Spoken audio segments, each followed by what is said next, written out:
അപ്പോൾ അതുകൊണ്ടാണ് ഞാൻ പറഞ്ഞത് 7 വർഷത്തേക്കുള്ള ദശവർഷക്കാലത്താണ് നമുക്ക് അങ്ങനെ ഒരു ശാപവാക്കോ അല്ലെങ്കിൽ അങ്ങനെ ഒരു നെഗറ്റീവ് വന്നു ചേർന്നത് എങ്കിൽ ആ 7 വർഷം കഴിയാതെ നമ്മൾ രക്ഷപ്പെടില്ല. നമ്മൾ നശിച്ച് കുത്തുപാളെടുത്തു പോകും. അത് അത്തരത്തിലുള്ള ആളുകളോട് കളിക്കുമ്പോൾ നമ്മൾ സൂക്ഷിക്കണം. മനസ്സിലായോ? എനിക്ക് അനുഭവമുള്ള ഒരുപാട് കാര്യങ്ങളുണ്ട്. എനിക്ക് തന്നെ മാനസികമായ വിഷമങ്ങളും വെറുപ്പും ഉണ്ടാക്കിയ ചില ആളുകൾ, മനസ്സിലായോ, നശിച്ച് കുത്തുപാളെടുത്തു പോയി.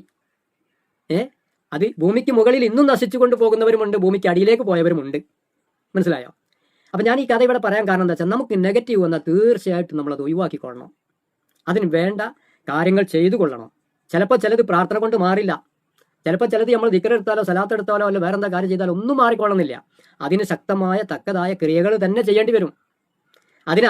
അതിന് അനുയോജ്യമായ ചിലപ്പോൾ ആളുകളെ തന്നെ കാണേണ്ടി വരും. എല്ലാവരെയും കണ്ടാൽ ചിലപ്പം രക്ഷപ്പെട്ടോളന്നില്ല. അതുപോലെ തന്നെ ഇതിൽ കുപ്പിപ്പൊട്ടും മാണിക്കക്കല്ലും തിരിച്ചറിയാനുള്ള കഴിവ് നമുക്ക് വേണം.